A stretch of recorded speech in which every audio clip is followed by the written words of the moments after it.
Hello guys, आगे देखते हैं। नेक्स्ट है फैराडे प्रभाव। ठीक है, फैराडे प्रभाव से पहले हमने 2 टॉपिक कंप्लीट कर लिए। जैसे इनफैक्ट वैसे चार टॉपिक कंप्लीट कर लिए। शुरू में हमने किया था अपवर्तन और परावर्तन गुणांक का मान।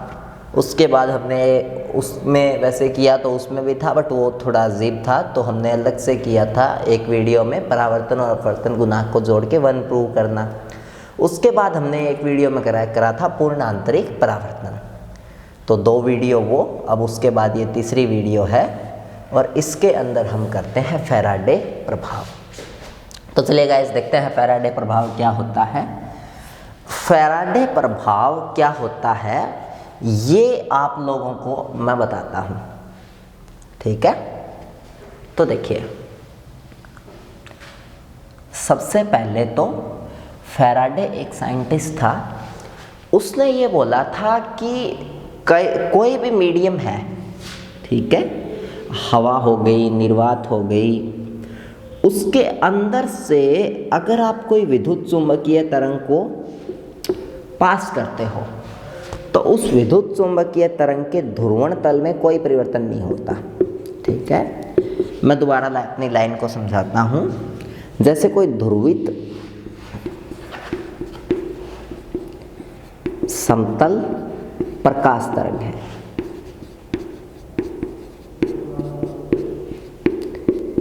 इसको आपने किसी मीडियम के अंदर से गुजारा, ये मान लो निर्वात है, निर्वात तो मीडियम होता ही नहीं, या हवा है, तो कोई मीडियम से गुजारा। जब आप इसको किसी मीडियम से गुजारोगे तो ये मीडियम है, ये इस ध्रुवित प्रकाश के समतल में कोई, ध्रुवित प्रकाश के तल में, ध्रुवण तल में कोई चेंज नहीं करेगा। मतलब मान लो ये विकिरण ऐसे आ रही है और इस विकिरण में पूरी तरह से विकिरण के लंबवत है विद्युत क्षेत्र और चुंबकीय क्षेत्र। तो जब इससे वो पास करके बाहर जाएगी तो भी विद्युत क्षेत्र और जो चुंबकीय क्षेत्र है वो इसके लंबवत ही बने रहेंगे, उनमें कोई भी चेंज है, वो कोई भी परिवर्तन है वो नहीं आएगा।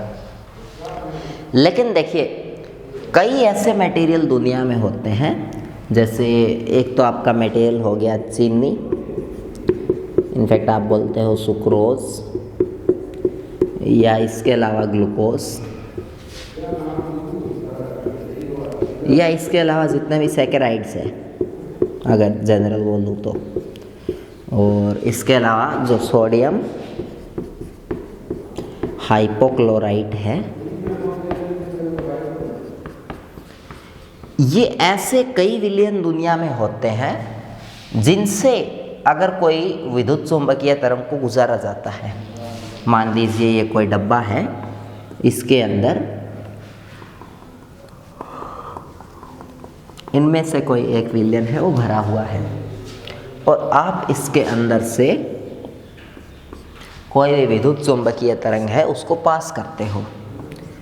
तो अगर आपने कोई विद्युत चुंबकीय तरंग को इसके अंदर से पास किया तो जब वो विद्युत चुंबकीय तरंग इसके अंदर से निकलेगी तो क्या होगा बताता हूँ। मान लीजिए जब वो विद्युत चुंबकीय तरंग घुसी तो उसके जो इलेक्ट्रिक फील्ड था वो बिल्कुल पैरेलल ऐसे आ रहा था। तो जब वो आप निकलेगी तो आप देखोगे इलेक्ट्रिक फील्ड के कंपोनेंट है वो थोड़ा सा घूम जाएंगे, यानी उनका जो ध्रुवण तल है उसमें क्या जाएगा परिवर्तन। ऐसा नहीं है कि वो तरंग है वो अध्रुवित हो जाएगी या और कुछ हो जाएगा, नहीं। मेरा मीनिंग सिर्फ इतना है कि जो विद्युत चुंबकीय तरंग है उसके ध्रुवण तल में परिवर्तन आ जाएगा।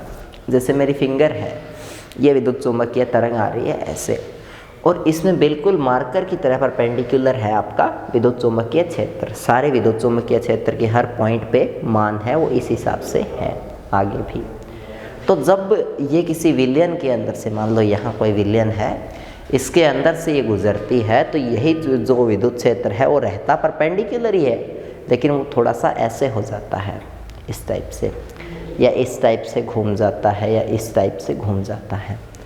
तो एनीवे ये इसको बोलते हैं फैराडे का प्रभाव। तो आई होप आपको फैराडे का प्रभाव है वो समझ में आया होगा। ठीक है, तो कर लोगे इसको। ये था फैराडे का प्रभाव। इसके अलावा और इसमें कुछ देखते हैं रहता है या नहीं। तो यही बताया कि जब कोई समतल ध्रुवित प्रकाश है वो किसी पानी या कांच वगैरह से गुजरता है, पानी, कांच, हवा इनसे गुजरता है, तो उसके ध्रुवण तल में कोई परिवर्तन नहीं आता। ठीक है, लेकिन कुछ मटेरियल है, चीनी, ग्लूकोज, इसमें काफ़ी लिख रखे हैं, मैं लिख देता हूँ। चीनी, ग्लूकोज, सैकेराइड और कपूर, क्वार्ट्ज, तारपीन।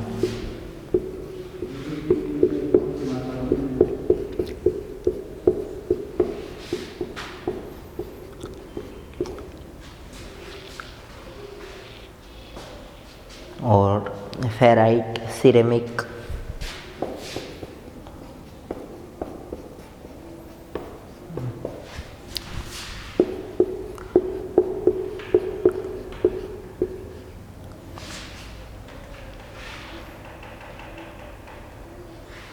ठीक है।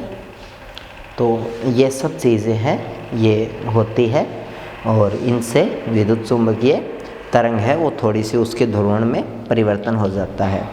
तो आई होप आपको ये समझ में आया होगा।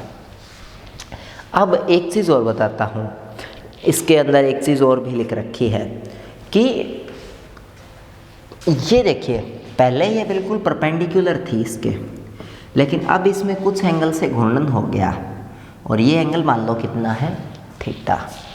तो जो ध्रुवण तल है उसका घूर्णन उतना ही ज़्यादा होगा, थीटा उतना ही ज़्यादा होगा जितनी ज़्यादा वो तरंग मीडियम में चलेगी। मतलब अगर मीडियम में L लंबाई तक चलेगी तो थीटा उतना ही ज़्यादा होगा। अगर बहुत छोटी लंबाई तक चलेगी तो इतना जो ध्रुवण है वो नहीं होगा। तो दो चीज़ें ये भी आपको क्या रखनी है, ध्यान में रखनी है। तो कर लोगे इसको, ठीक है। आई होप आप इसको कर लोगे। तो एक आपको ये भी ध्यान में रखना है। इसके अलावा थीटा है वो इस सॉल्यूशन की कॉन्सेंट्रेशन के भी वो प्रोपोर्शनल होता है। मतलब अगर विलयन बहुत ज़्यादा सांद्र है तो उस कंडीशन में थीटा काफ़ी ज़्यादा होगा। अगर विलयन है वो तनु है तो उतना थीटा में चेंज नहीं होगा। कुल मिला के मैं लिख सकता हूँ थीटा है वो CL के प्रोपोर्शनल है। यहाँ थीटा ध्रुवण कोण है। फिर यहाँ एक कांस्टेंट आता है बराबर SCL, और ये जो S कांस्टेंट है इसको बोलते हैं विशिष्ट घूर्णक, स्पेसिफिक रोटेटर या रोटेशन कोफिशिएंट। तो ये सब आपको ध्यान में रखता है। ये था आपका फैराडे का प्रभाव। तो आई होप आपको फैराडे का प्रभाव समझ में आया होगा और ये आपको करना है। कर लोगे? नेक्स्ट देखो उसके बाद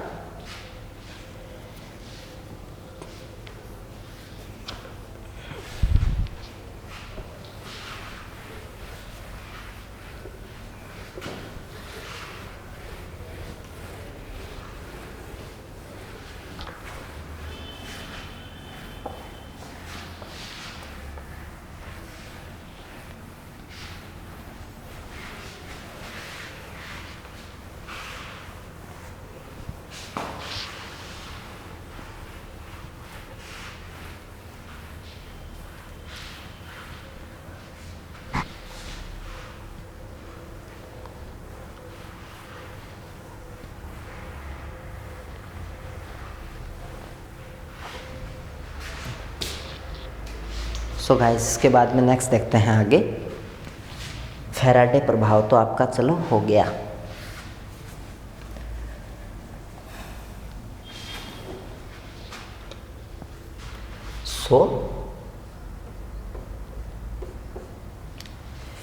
फैराडे प्रभाव के बाद में है फैराडे के घूर्णन की फ्रेनेल द्वारा व्याख्या।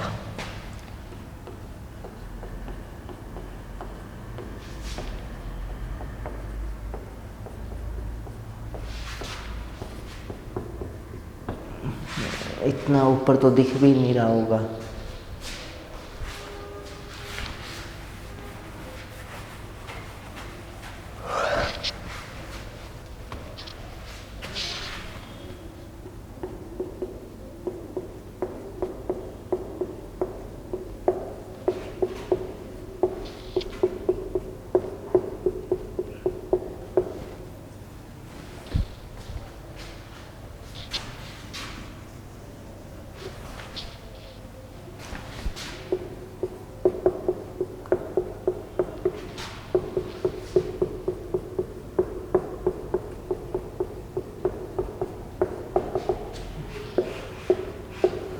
तो ये है फैराडे के प्रभाव की फ्रेनेल द्वारा व्याख्या। इस व्याख्या को देखते हैं। तो देखो, फैराडे ने ये बोला कि कोई भी वेव है, ठीक है, जब उसको किसी मीडियम से गुजारा जाता है, कौन से वाले, किसी भी मीडियम से, तो वो वेव है वो दो अलग अलग वेव्स में सेपरेट हो जाती है, जिसमें एक के इलेक्ट्रिक फील्ड के कंपोनेंट है वो वामावर्त घूर्णन करते हैं और एक के जो कंपोनेंट है वो किसी और वेग से दक्षिणावर्त घूर्णन करते हैं। ये घूर्णन करते हैं इसलिए तो इसमें आपस में कलांतर उत्पन्न हो जाता है कुछ, क्योंकि एक जो कंपोनेंट है इलेक्ट्रिक फील्ड का वो तेज घूर्णन करता है और एक थोड़ा मान लो धीमे घूर्णन करता है। तो ये दोनों कंपोनेंट हैं, इनकी जो कलाएँ हैं वो अलग अलग हो जाती है और फिर जब वो वापस मीडियम से बाहर निकलते हैं तो वो वापस मिलती है, और जब वो कंपोनेंट एक निश्चित कलांतर के साथ मिलते हैं तो जो परिणामी तरंग बनती है उसका भी जो ध्रुवण तल है वो इससे अलग हो जाता है, ठीक है। तो ये व्याख्या की किसने, फैराडे ने। तो फैराडे ने ये बताया कि कोई भी मान लो प्लेन पोलराइज्ड वेव है, ध्रुवित प्रकाश तरंग है, वो किसी मीडियम से होके गुजरती है तो वो दो वर्तीय ध्रुवित तरंगों में बंट जाती है, ठीक है। अब जो वर्तीय ध्रुवित तरंगों में बंटी है उनकी आवर्ती और आयाम है वो बिल्कुल समान है, लेकिन दिशा अलग है। दिशा अलग का मतलब एक वामावर्त घूर्णन कर रही है तो एक दक्षिणावर्त वर्तीय घूर्णन कर रही है। अब ये अलग अलग वेलोसिटी से मूव करती है इस मीडियम के अंदर और बाद में जिसके कारण इनमें कलांतर उत्पन्न हो जाता है और मीडियम से बाहर निकलने के बाद ये वापस मिलती है और एक कलांतर के साथ मिलती है, ठीक है। ऐसा किन मीडियम में होता है, ऐसा कुछ ही मीडियम में होता है, जैसे चीनी, ग्लूकोज, सुक्रोज तो चलो चीनी ही हो गई, सैकेराइड, कपूर, ठीक है, तारपीन। तो ऐसी कुछ ही चीज़ों में ऐसा होता है। आई होप आपको समझ में आया होगा।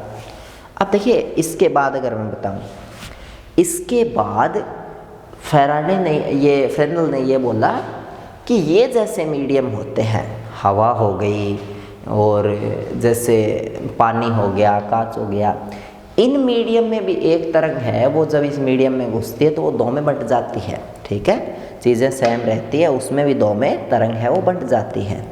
लेकिन जो दोनों तरंग हैं, जो एक दक्षिणावर्त घूर्णन कर रही है और एक वामावर्त घूर्णन कर रही है, वो बिल्कुल सेम वेग से करती है, ठीक है। और जब वो बाहर निकलती है तो एक का वामावर्त दूसरे के दक्षिणावर्त को पूरा कैंसिल करता है और तरंगें वापस सेम कला में मिलती हैं। तो जो ध्रुवण तल पहले होता है सेम टू सेम वो ध्रुवण तल हमें बाद में प्राप्त हो जाता है। तो ऐसा होता है ऐसे मीडियम में जो दूसरे वाले हैं। ये जो मीडियम है चीनी, ग्लूकोज, इन सबको बोलते हैं एक्टिव मीडियम, यानी इनको बोलते हैं सक्रिय क्षेत्र। और जो कांच, पानी, हवा, ये सारे मीडियम हैं, इनको बोलते हैं पैसिव मीडियम, या इसको बोलते हैं निरपेक्ष माध्यम, निष्क्रिय माध्यम, ठीक है।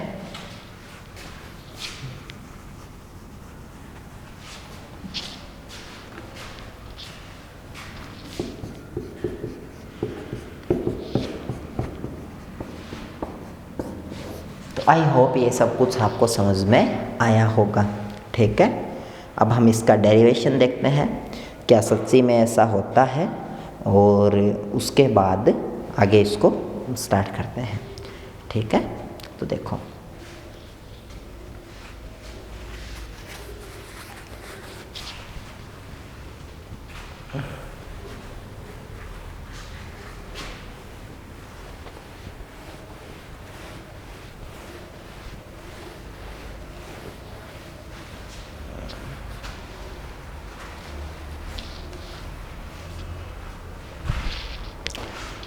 तो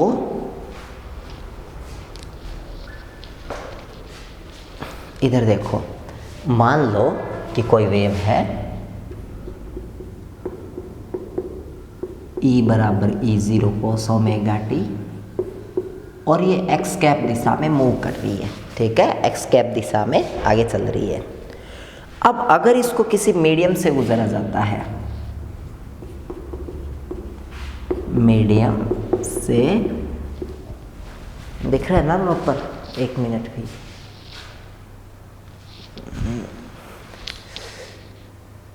थोड़ा बहुत कट रहा है गाइस, चलो मैं इधर लिख दूंगा।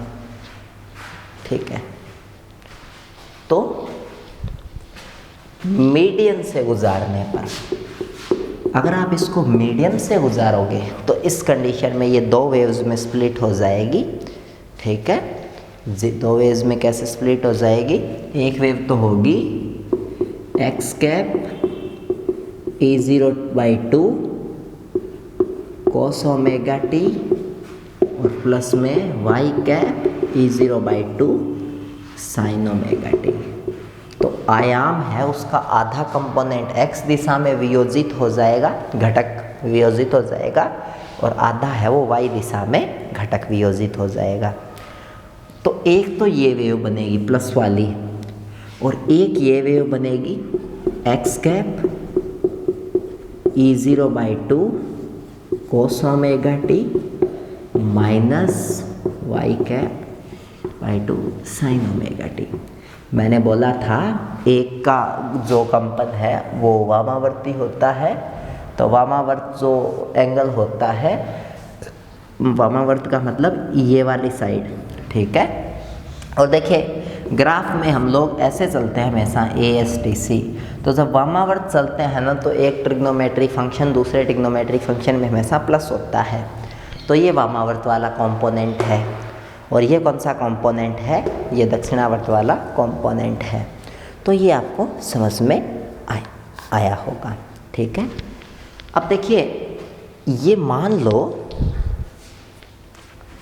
कि ये दोनों वेव्स हैं, ये किसी L लंबाई वाले मीडियम में जाती है। ठीक है, ये कोई वेव है, इससे दो बनी और अब ये दो अलग अलग है, ये L लंबाई वाले मीडियम में ट्रैवल करती है। तो अगर ये दो L लंबाई वाले मीडियम में ट्रैवल करेगी तो ये तरंगों का वेग है वो कितना है, v। देखिए दो कंडीशन है, अगर माध्यम निष्क्रिय हो, मतलब कांच, पानी, हवा, ये चीज़ें हो, अगर माध्यम निष्क्रिय हो, अगर मीडियम पैसिव हो, तो उस कंडीशन में जो वामावर्त को क्या कहते हैं, क्लॉकवाइज, और जो एंटी क्लॉकवाइज है, दोनों तरंगों का वेग बिल्कुल सेम होगा। और उस कंडीशन में दोनों ही तरंगे हैं वो टी टाइम में इसको पार कर लेगी इस मीडियम को, और टी कितना होगा, दूरी बटे वेग यानी L/v। दोनों अगर L/v में अगर इसको पार कर लेगी तो दोनों में ही कलांतर आ जाएगा, दोनों ही तरंगों में। क्योंकि देखिए पहले जब हवा थी तो तरंगे हैं वो टी समय में पहुंच रही थी अपने गंतव्य स्थान पे। ठीक है, या फिर अगर मैं ये भी बोल सकता हूँ कि कोई तरंगे है वो टी समय फलन के साथ चल रही थी, लेकिन अब जो टाइम है वो थोड़ा सा फालतू लगेगा पहले की बजाय। या आप ये भी बोल सकते हो कि अगर तरंगे आगे से चलना स्टार्ट हुई है तो टाइम थोड़ा सा कम लगेगा, मतलब कलांतर आ जाएगा कुछ। तो कलांतर कितना आ जाएगा, कितना टाइम लगा है इस मीडियम में, टी डैश। तो कलांतर होगा या तो t माइनस टी डैश या t प्लस टी डैश, आप दोनों कर सकते हो। तो माध्यम निष्क्रिय है, उससे गुजारने पर तरंगे, सभी तरंगे हैं उनमें कलांतर आ जाएगा क्योंकि सारी गुजरेगी मीडियम से। t माइनस एल बटे वी सब में होगा ये।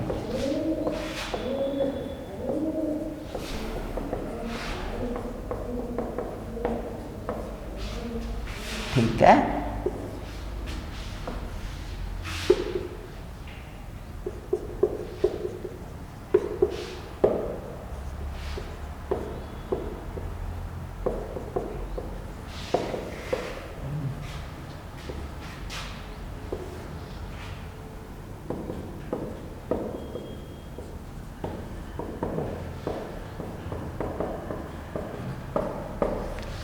अब देखिए इससे ये क्या हो गया, कैंसिल हो गया और E0/2 जुड़ के E आ गया। तो आपका जो क्या था, वो आपका जो E था वो आ जाएगा x E0 cos t minus l बटे वी। तो वापस वैसी ही तरंग बनेगी जैसी पहले बनी थी। ठीक है, बस दोनों ही तरंगों में फ़र्क आएगा, किसका, कलांतर का, और वो फ़र्क दोनों में ही आएगा। ठीक है, कोई एक में नहीं आएगा। तो दोनों तरंगों के जो तल है दोनों में ही फ़र्क आएगा और परिणामी तल है वो वापस वैसा ही हो जाएगा जैसा पहले वाले का था। ठीक है, जैसे मान लो एक तरंग का तल, पहले दोनों ही तरंगों का तल था वो ये था, लेकिन अब दोनों ही तरंगों में कलांतर आएगा। तो एक का जो तल है वो मान लो ऐसे हो जाएगा और एक का तल है वो ऐसे हो जाएगा, लेकिन बराबर होगा क्योंकि दोनों का वेग क्या है, बराबर। तो दोनों ही समान समय में इस माध्यम को पार कर जाएगी और दोनों का कलांतर बिल्कुल सेम होगा। इसलिए ये तल का झुकाव इस तल के उठाव को कैंसिल कर देगा और परिणामी वापस कैसा प्राप्त होगा, प्लेन प्राप्त होगा। तो आई होप आपको समझ में आया होगा कि असक्रिय माध्यम में या पैसिव मीडियम में, अगर निष्क्रिय माध्यम भी बोल सकता हूँ, L दूरी अगर तय भी होती है तो भी ध्रुवण तल है, उसका घूर्णन नहीं होता, घूमता नहीं वो, और पहले जैसा ही रहता है। तो आई होप आपको समझ में आया होगा। ठीक है, दूसरा करवाता हूँ जब मीडियम निष्क्रिय हो, उस कंडीशन में देखते हैं। तो चलो गाइस देखते हैं इसको। ठीक है, देखो तो दूसरा है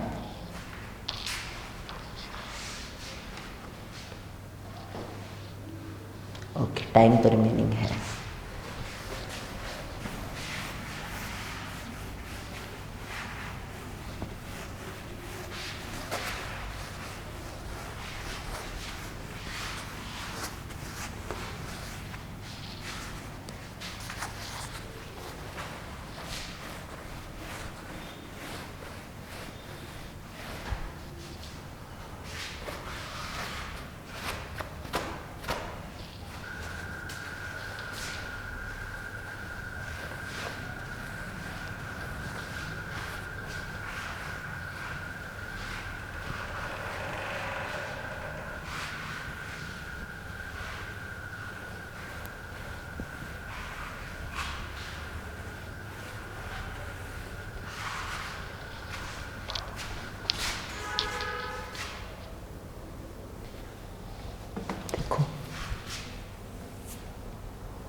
तो आगे देखते हैं। अब देखो, अब अगर मान लो कि दोनों जो तरंगे हैं वो किसी सक्रिय माध्यम से होके गुजरती हैं, यदि दोनों लिखूंगा, पहले एक ही लिखूंगा, यदि तरंग सक्रिय माध्यम से होके गुजरती है, तो अगर तरंग है वो सक्रिय माध्यम से होकर गुजरती है तो उस केस में जो समीकरण है पहले कैसे बनी थी, x cap E0/2 cos t minus l बटे वी आया था। लेकिन अब की बार जो तरंग है उसमें वामावर्त वाली का वेग अलग होगा और दक्षिणावर्त वाली का वेग है वो अलग होगा। ये पहला स्टेप वामावर्त का था ना, तो वामावर्त वाली है प्लस वाला जो है उसका तो यही होगा वी आर, ठीक है। ये आर का मतलब आर की जगह और कुछ भी कर लो आप गाइस, वामावर्त को किससे लिखोगे, एंटी क्लॉकवाइज, इससे कर लो, ठीक है। और फिर दक्षिणावर्त का कर लो।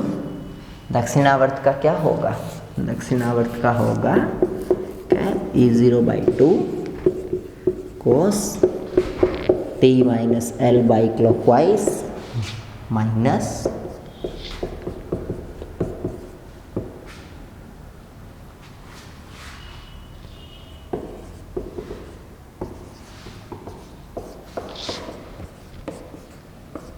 ठीक है। तो ऐसा कुछ होगा दोनों के लिए। आई होप आपको समझ में आया होगा। अब देखो इसको और इसको साथ में कर लो, ठीक है। इसको और इसको साथ में करोगे तो x कैप E0/2 तो कॉमन आ जाएगा और अंदर बचेगा cos t माइनस एल बटे VA और प्लस में cos t माइनस एल बटे VC।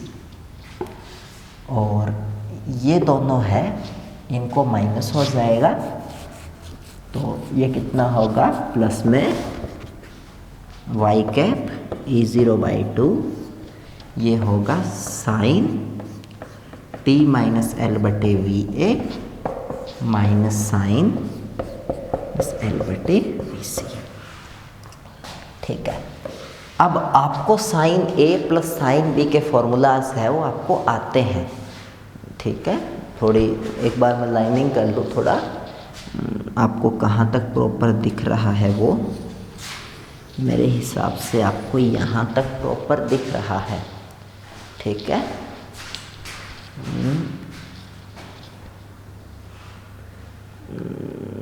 इधर से लाइन थोड़ी नीचे चली गई, चलो ज़्यादा नीचे नहीं गई, मैं इतने में लिखने की कोशिश करूँगा। और आपको ऊपर कहाँ तक दिख रहा है, क्या इस स्पेस का हम यूज़ ले सकते हैं? और ले सकते हैं तो कहाँ से लेना स्टार्ट करें? क्या यहाँ से लेना स्टार्ट कर दें स्पेस का यूज़? बिल्कुल कर सकते हैं यहाँ से इसका, ठीक है। तो गाइस देखते हैं। तो अब एक चीज़ बताऊं, देखिए ये कोस A प्लस कोस B है, इनको हम छोटी क्लासों में CD फॉर्मूलाज बोलते थे, CD सूत्र। और कोस A प्लस कोस B का फॉर्मूला क्या होता है, 2 कोस A प्लस B/2, यानी ये वाला प्लस ये वाला बाई 2। तो देखिए T और T जुड़ के 2T हो जाएंगे और बाई में 2 करोगे तो वापस T आ जाएगा।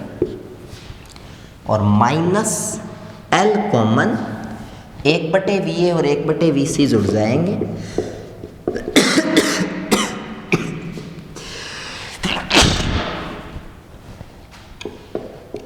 और बाई में 2 आ जाएगा, ठीक है। तो ऐसा कुछ तो होगा इन दोनों में। अगले में देखते हैं y कैप E0/2, ठीक है। अब ये 2 काट दो मैं यहीं पे, लिखने की ज़रूरत क्या है, ठीक है। ये अच्छा सॉरी गाइस, एक तो यहाँ हर जगह ओमेगा लिखना भूल गए, क्योंकि ओमेगा टी होता है ना, हर जगह ओमेगा टी होता है, सीधा टी तो कहीं हो ही नहीं सकता।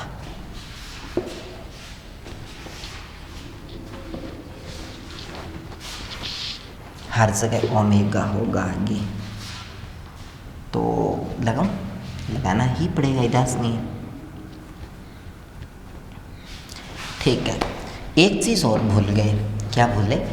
एक चीज़ ये भूले कि ये होता है 2 कोस A प्लस B/2, तो ये और ये प्लस बाई 2, और साइन A माइनस B/2, तो ओमेगा तो कॉमन आ जाएगा, इसमें से ये घटाएंगे तो ये तो हो जाएगा प्लस का L/V।